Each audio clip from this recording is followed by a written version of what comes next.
Hello, I'm Craig, and welcome to another episode of Football Kit Memories, the football podcast that gets under the shirt. Today, I meet the co-host of the popular Naughties nostalgia show, the Revisiting Pod, Laura Kirk.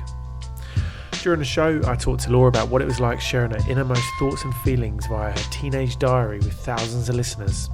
There's her relationship with Arsenal, and I find out why Laura decided to capture an emotional season for the Gunners in her own special way on Twitter. Later, I asked Laura to pick out 3 football shirts and tell me a little bit about what they mean to her. Laura had some really interesting stories to tell as we delved into her feelings towards 2 different Arsenal shirts, as well as a Barcelona one worn by one of her favourite Spaniards, Cesc Fabregas. Remember, you can listen to this and other episodes of Football Kit Memories on all major audio platforms, including Apple Podcasts and Spotify. Please do like, follow, share, but above all, please do enjoy the podcast.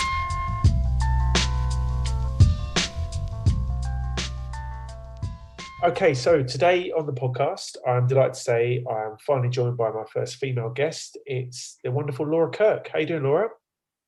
I'm good, thank you. Delighted to be the first, hopefully the first of many. But thanks for having me, Craig. Indeed, no, really excited to speak to you. So Laura, I know your name from the Revisiting Pod, which is part of the Stakhanov network. Do you want to tell me a little bit more about it? Sure. So Revisiting Pod is my podcast that basically involves me reading out my teenage diary to strangers on the internet. I was a teenager who kept a diary for the best part of 7 years.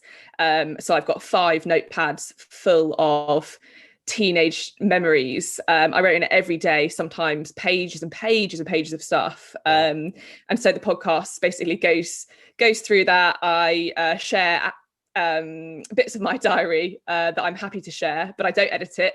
So there's lots of people out there who've listened who know more about me than my closest friends, probably. Wow, that's crazy. And it ran for like 10 seasons, right? Is it finished now? Yeah, so we brought it to a close the middle of last year. We kind of went through all the diaries. We also interviewed loads of people who were famous in the noughties. So we had Dick and Dom. Yeah. We had Tracy Beaker, we had Abs from 5. Wow. We had Sam Delaney as well, who you've had, and you know, lots of other people who were kind of big in the noughties. And then we just kind of brought it to an end middle of last year, still going strong, but thought, do you know what, I think that's quite enough noughties nostalgia for now. We'll probably come back to it in about 10 years' time to talk about the pandemic, possibly, but we'll see. And do you still keep a diary, or is it something that you finished in your teenage years? I finished it when I was at uni. So in my first term of uni, I did try and write bits and bobs, but I think I found that basically I'd come home late at night from going out and I wouldn't be able to write anything legible. Basically, I was too drunk most of the time. I don't keep a diary now. I think it would just be so boring. It would just be, you know, I'm 29, I go to work, and particularly at the moment, I don't do much else. So not at the moment, but you know, never say never. Yeah, God, I dread to think what kind of thoughts I'd have written down in my teenage years. I've been a pretentious little prick, I think. Yeah. I mean, everything is a huge deal, basically. That's how I would summarize these 5 notepads. It's like everything is really deep, really important, and, you know, massively exaggerated. And when you read it back now, you're like, Christ, okay, you have no idea. So the story of how it was picked up initially as an idea is really interesting. I read that you just wrote a tweet and it was picked up by Luke Moore at Stakhanov, right? As an idea for a pod.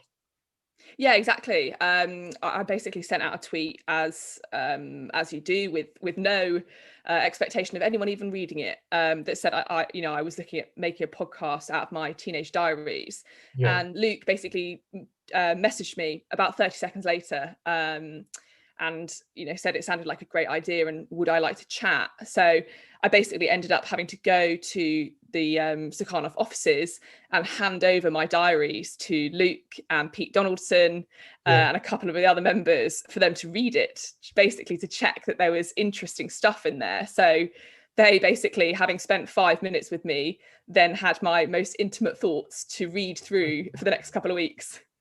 Wow. And you don't redact anything then? So everything is like 100% true?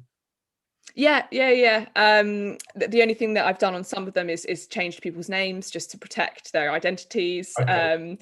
Other than that, if I'm honest, there's just nothing that I'm that embarrassed about. I think, you know, we used to get lots and lots of emails from people, and fundamentally when you're a teenager we all think the same things, so knowing that everyone listening is just basically going, oh yeah, I thought that as well, is of comfort to me, and therefore I'm just not embarrassed about it. It makes me laugh. Right. You know, I was a teenager then, we were all stupid, we all thought everything was a big deal, so I'm happy to share it completely unredacted.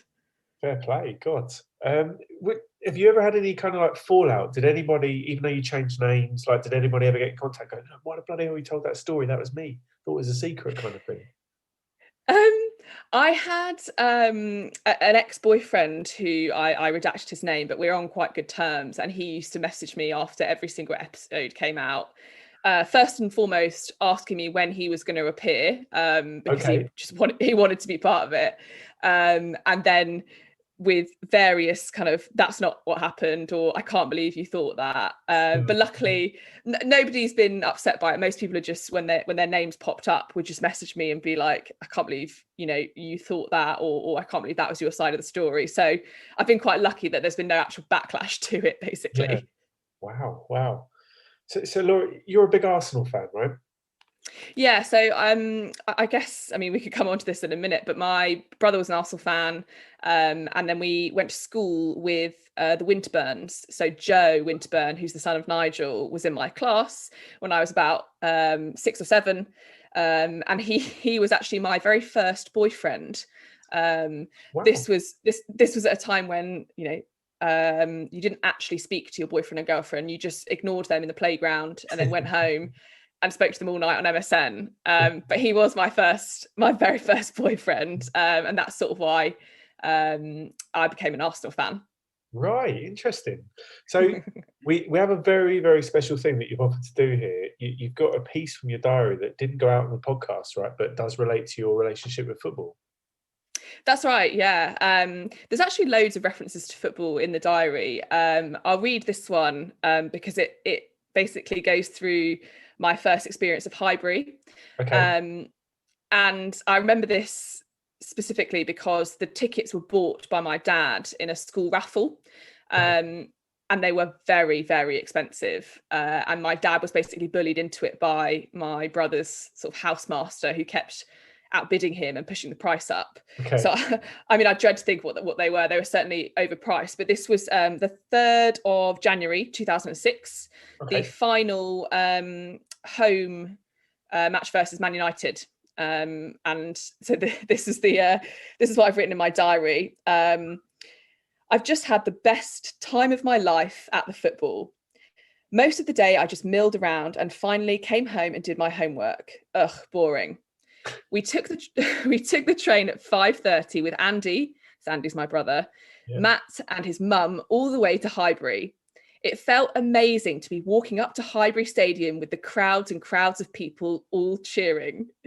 It was fantastic being there and seeing all the players for real, especially my favourites, Jose Antonio Reyes and Cesc Fabregas. Right. Although it was 0-0 in the end, I had a great fun evening chanting along and jeering at all the Man United supporters. It was especially fun swearing at Ronaldo. I don't even think he's that good, and he's got very, very silly hair. Good night. So he'd have been what, like kind of like 18, 19 or something at that stage? Yeah, it's when he had that kind of like little stringy white bits out of his hair. But clearly I wasn't that impressed by him. I can't remember anything about the match either. It was 0-0, it was raining. I think we were in the North Bank, and I could hardly see. So I don't quite know how that left me enamored for more, but it obviously at the time I loved it. And I've said what a great evening it was. Yeah, and you've seen Ronaldo play as well, which is pretty cool. Exactly. Even though he didn't impress. So you do a bit of work with Arsenal now, right? I read on your Twitter that you do a bit of work with them on Twitch.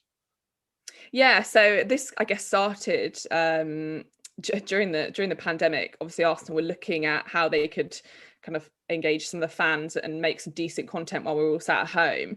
So it started with what was originally called Gooner Box, but unfortunately had to change due to a legal challenge from Channel 4, I believe, to Guna Reacts. That's just speculation, but there we go.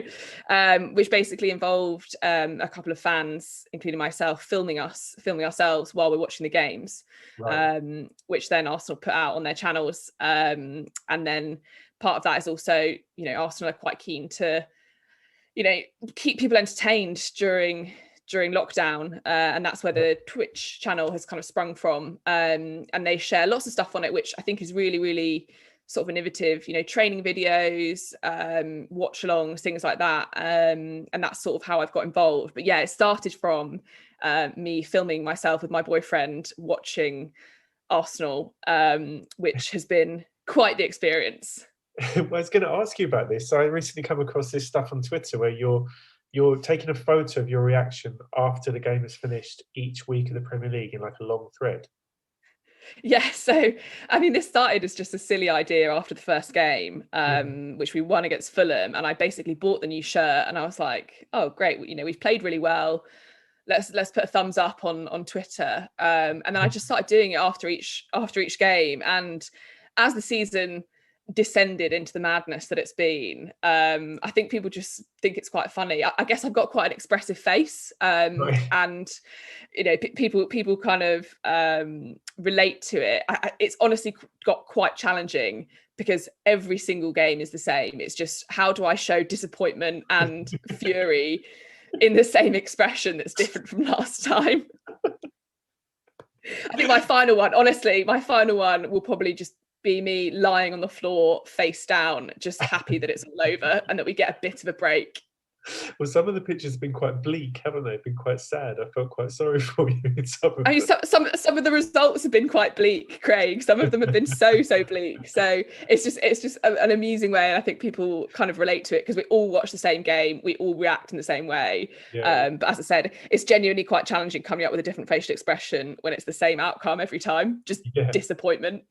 And are you finding like people, because obviously like that's having about a sense of humor about it, right? Obviously some people take it far more seriously. I mean, they're going to be, screaming into YouTube outside the ground, aren't they? Sometimes some fans. What kind of traction have you got on it? Do people see the funny side too? Are they enjoying it, or is there a mix? So interestingly, the Guna Reacts videos, it's got to a stage where I see Arsenal post it on their channels, but I never actually click on it because the comments are so unkind. That they're very, even from Arsenal fans, that it's embarrassing from the club, or that I'm annoying, or I really hate that ginger girl, she's so annoying. To the extent, as I said, to the extent where when it gets posted, I don't even look at it anymore because I just can't. It affects me to look at the comments.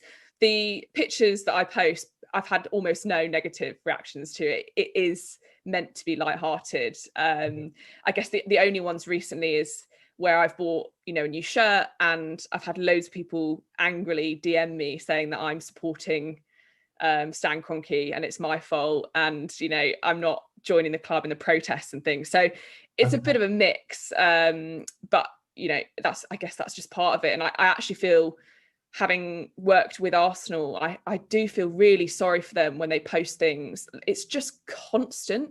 They post a video of Arteta's press conference and all you've got underneath it is abuse, sign this player.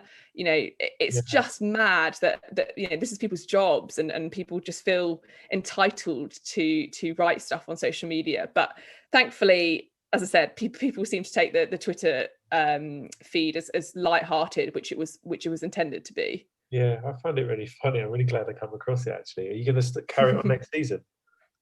I thought I might carry it on into the Euros, depending on how England do. Could be very short, could be, 4 or 5 photos, but I'll definitely do it next season. Nice. Looking forward to it.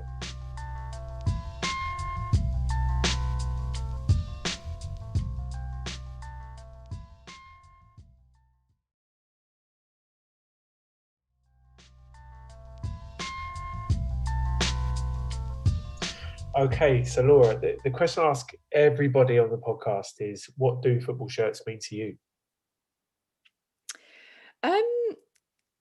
certainly when I was younger, I was, as a teenager, like lots of people, was very, very badly bullied. And Right. so a lot of my time at the weekends, when kind of other kids would be out at parties or parks, I'd be at home playing The Sims. But every Saturday I would watch Match of the Day. And religiously I'd watch it Saturday night, and then I'd watch it again on Sunday morning, just because. And so I guess I kind of absorbed a lot of footballing knowledge, and I always felt like owning a football shirt would be proof of being a football fan, Yeah. and kind of belonging to that football thing. Because I think, particularly as a woman, you often say, I'm a football fan, and there's a sort of degree of, okay, we'll prove it. And so for me, owning a football shirt as a teenager was like proof that I was part of something. And I guess I still carry that as a fan. Like when I put my shirt on to go to Arsenal, get on the tube, and I like the kind of sense that someone will look at me and go, oh, that she's an Arsenal fan. And I know that sounds quite childish, but I guess that comes from wanting it to be a part of my identity as a kid, as a kind of relief. And did you find that kind of like, were a lot of your friends into football, or were you a bit of an outlier, like you were maybe the only girl into football? Was it a bit more popular? Actually, there were, in my friendship group, we were all quite sporty girls. And so there's certainly a handful of girls who I'm very close with who are into football. Certainly when we were teenagers, not as much. I think it was wasn't that cool as a girl to be into football. Certainly, you certainly wouldn't be bragging about it. But I'm very lucky now that I've got loads of female friends who are into it as much as I am. But certainly as a teenager, it was a bit.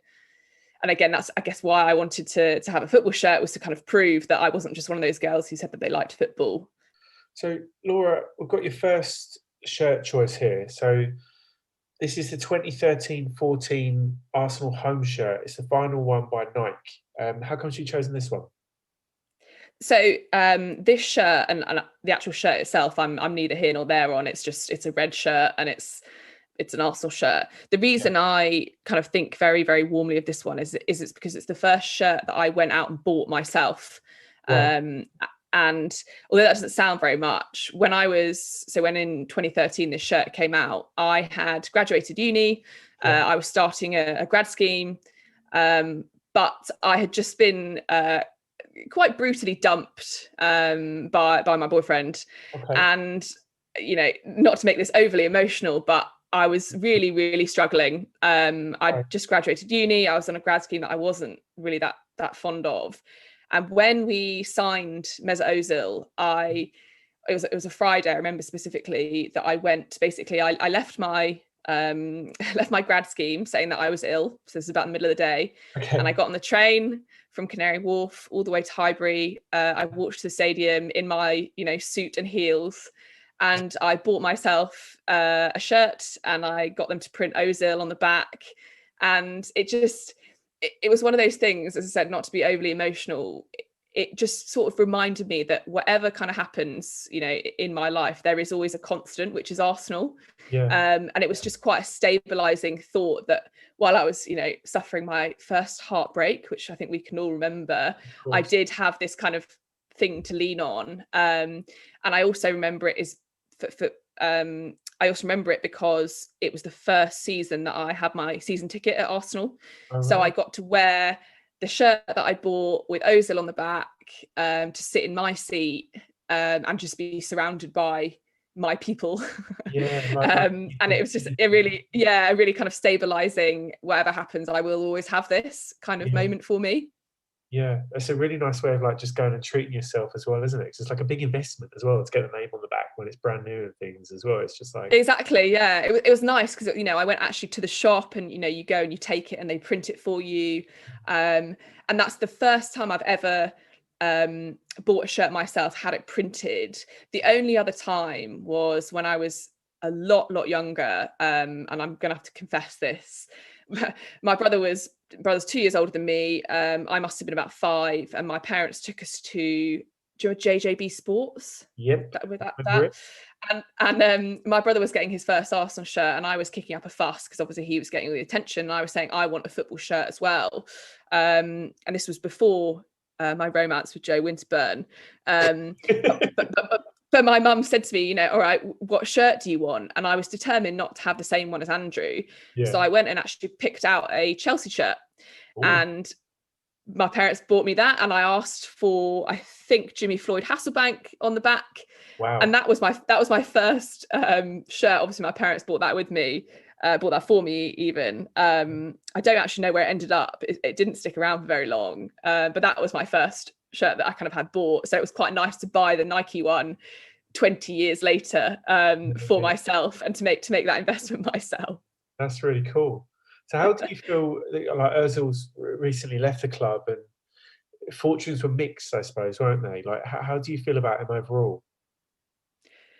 Really, really sad.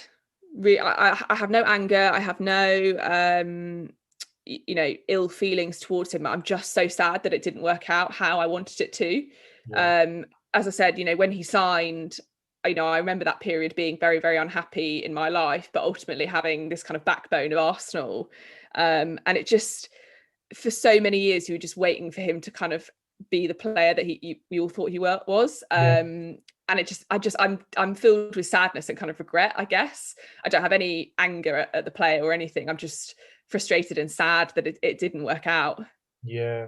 It was sad. I remember, like, at the time, because was there like a deadline day signing? Have I got that right? Yeah. It was. We'd beaten. We'd played, and then Wenger was interviewed, and he's given this little smirk about something or someone is coming. And then I think at about 11 o'clock at night or whenever, about an hour before the transfer window closes, you see the yellow ticker on Sky Sports News Slam shut. that we're going with Mesut Ozil, which was amazing. But I'm just really sad about it, to be honest. And I've got a few shirts with his name on the back actually that I'm now like not sure I can wear these ever again. But you know what? I think you're right. Like, in terms of, like, you wouldn't feel anger towards him, 'cause the way he left the club, I think, was so respectful, and I don't think he ever did anything wrong. Even like the Gunnosaurus stuff, he's paying his wages, all this kind of stuff. I just thought it was a really classy way of doing things from the guy. And he does a lot of charity work, like behind the scenes. He has his entire kind of foundation where he pays for kids' surgeries and things. And I think he was just a very, very easy scapegoat for how Arsenal have been over the past couple of years. It's so easy to blame your superstar who's not performing, but it runs a lot deeper than that. And as you said, personally, I think it was done very, very well, and you can still see when he's on social media he still supports Arsenal, so I don't really know what else you can ask from a player. 100% agree, mate, definitely. So your second choice is a 2012-2013 Barcelona home shirt. Yes, so this is very special to me because it was bought from the new camp. I went on holiday with my mum before I went back to uni for my final year. My mum is cabin crew for British Airways, and she basically took me with her on one of her trips, and she surprised me when we were there with tickets to the new camp. It was a home game. Wow. I think it was Valencia, which was just amazing. But I obviously, as I said at the beginning, kind of wanted to feel like I was part of the people. So I went and bought this Barcelona shirt, and I think it was about 150 euros. It was so expensive. Wow. Like, and you could have got a very, very good replica outside the stadium, no problem. But I wanted the real one. And I remember sitting in a cafe with my mum just off Las Ramblas, and her going, treat yourself, go and buy one. So I went, we went to the club shop, queued for ages, and I got a Barcelona shirt with Fabregas on the back, and I still have it. It's somewhere in my kind of pajama drawer, but it was absolutely amazing. It was nice to spend the kind of evening with my mum, who's not a big football fan, but she knew that trip would mean a lot to me. And I think I probably cried when she presented me with the tickets, because it's sort of like, every football fan's dream to go to the new camp at one point. Yeah. What was it like? What was the experience like in the match? I can't remember the match at all. Again, I probably need to start paying attention to these big games that I'm going to. I think they won 1-0, but it's just that the sheer scale of it is you can't really get your head around. So we were in the lower tier, right behind the goal, and it's so steep and so high. And it almost felt like this is going to sound a bit cringe, but you know, in Harry Potter, when they play the Triwizard tournament, and it's a big kind of like they're playing Quidditch, and it's sort of like a cauldron. That's what it feels like. And it's so loud. And even my mum, who, as I said, is not a massive football fan, was just completely blown away by the experience. So that shirt, as I said, I'm not a Barcelona fan, but I do love Fabregas. Is very special to me because it reminds me of being 20 years old, about to go back to my final year in uni, feeling like I had, the world at my feet, basically. Yeah. Of course, he was one of your favourites from that time at Highbury as well, right? Him and Reyes. Yeah. Fabregas has always been my favourite Arsenal player, and I think that's because when I was at school, as I said, I was very sporty, but not in a particular kind of way. So I wasn't particularly fast, not particularly strong. And I remember my netball teacher once telling me that I was really good at passing. And I was a bit like, well, that's rubbish. Everyone can pass. Like that's not a talent. And then watching Match of the Day, obviously the commentators are talking about Fabregas's ability to pass. So me as a teenager, I was like, oh my gosh, like this is me. I am Fabregas. I am the Fabregas of the netball court. And that's why I became quite enamored with him. But he's still, my favorite Arsenal player. And as I said, I've got that Fabregas shirt. There's a Barcelona one, and I've got a few Arsenal ones, I think, subsequently that have got Fabregas on the back. Nice. So did you play as a centre then? The centre's the one that can't shoot but controls. I did. Yeah. That's exactly it. So I was a centre, and there are various references to it in my diary about having a big netball match and hoping I could play as well as Cesc did at the weekend. A role model, nice. Exactly. Do you know what? I've surprised myself with my netball knowledge there. I never knew I had that in me. Nice. That was very good. Yeah, very good. Yeah, nice. So your final shirt, Laura, is the 2014-15 Arsenal shirt. It was their first season with Puma. Yes. So this shirt, in particular, I think it had Alexis on the back. Again, another one that I feel sad about. But the reason I picked this shirt is I mentioned that I'd started a grad scheme, but basically after a year, I sort of decided that I wasn't quite ready to kind of go into the corporate world for the rest of my life. So I applied for a scheme that Arsenal run called the Arsenal Gap Year, and it's run by the community aspect of the club. So Stuart McFarlane, who was on a couple of weeks ago, mentioned all the work that they do. Yeah. But basically what the Gap Year scheme does is they take sort of 20 to 30 young people, train them to be coaches. You do your FA badges with Arsenal, and then you go and basically work in their projects in the community. So you go into schools, you go and work with disabled footballers, you go and work with refugees, all of basically the programs that Arsenal do, and then they send you abroad. So I spent 6 months with Arsenal in the community coaching football, and then 3 months in Ghana with one of Arsenal's charity partners coaching football as well. And there's a particular picture of me, which I'm happy to send you, wearing this Puma shirt, watching the FA Cup final in Accra in Ghana, as the kind of while we were there coaching. Wow. So what kind of involvement, why were Arsenal involved in Ghana? Was there a particular reason, or they just chose it to work with the country? Yeah, so they have charity partners all over the world, and this particular one is called Alive and Kicking. Right. So what they do is they employ young people to make footballs which are stitched in a way that can kind of deal with the rough terrain. So they're really, really sturdy. And the footballs themselves carry a health message as well. So it's an anti-malaria campaign that they run as well. And they use the kind of football aspect of it to engage young people. So what they do is they send 2 coaches from Arsenal to kind of go into schools in Ghana, teach, use those footballs, things like that. So that was what I was doing in 2015 as part of the scheme. Wow. And you ended up watching the FA Cup final out there. They won it that year, right?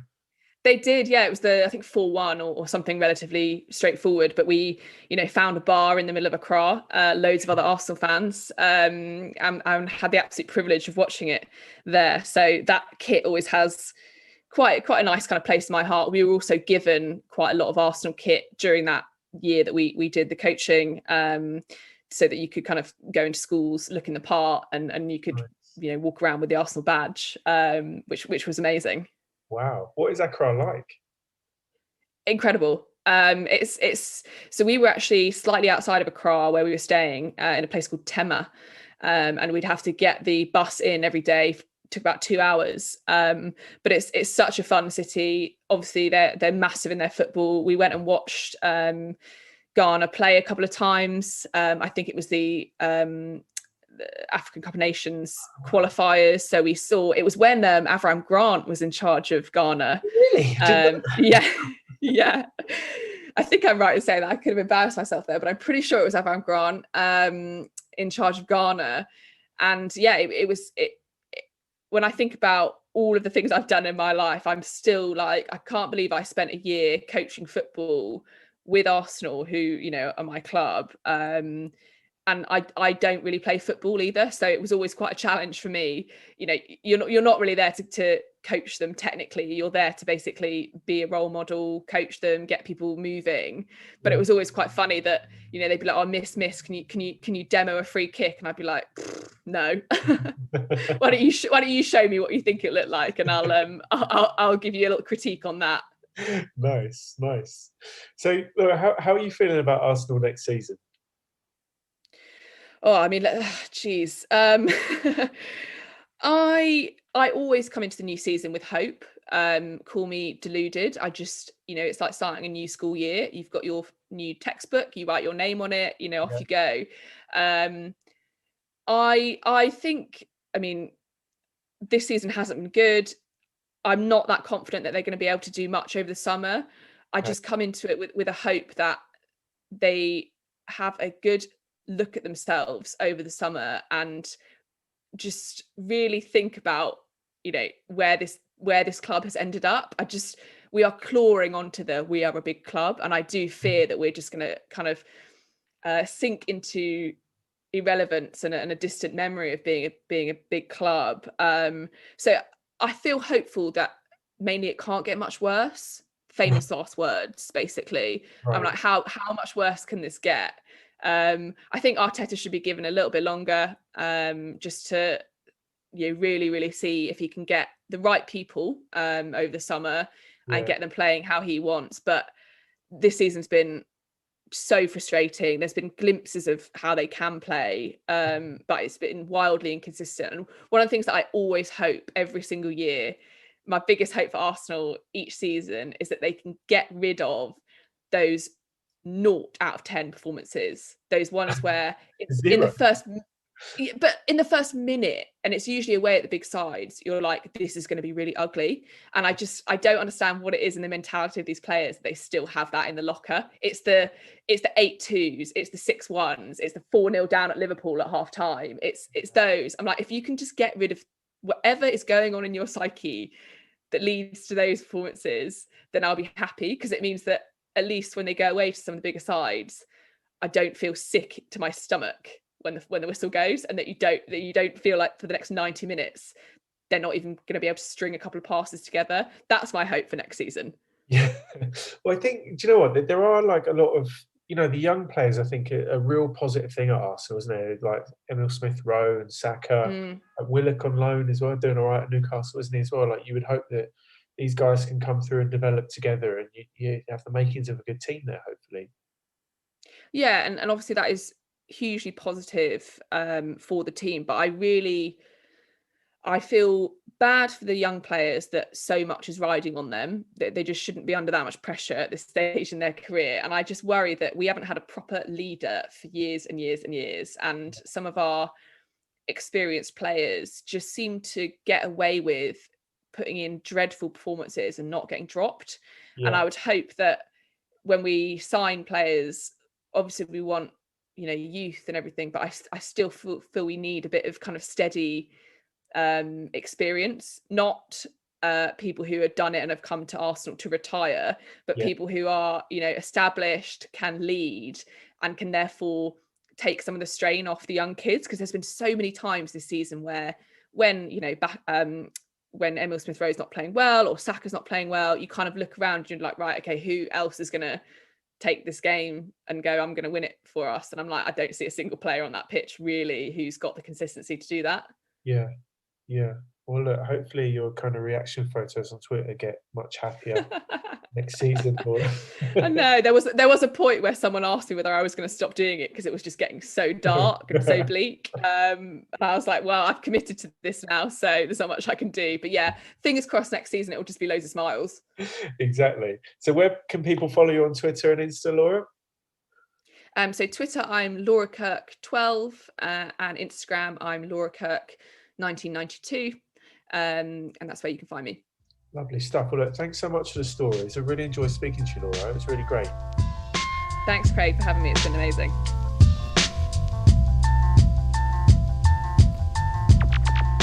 So there you have it. Massive thanks to Laura for sharing her football kit memories with me. You can follow me and my own collection on Instagram or get in touch via Twitter or email. Make sure you check out all the seasons of the Revisiting Pod too. It's a great listen. The music you heard was produced by Eva Led. You can check out his music on his Bandcamp. There's links to everything I've mentioned in the notes section. And finally, thanks for listening. If you have enjoyed it, please do spread the word. Give me a follow on social and subscribe to Football Kit Memories on your podcast player of choice. And other than that, I'll catch you next time.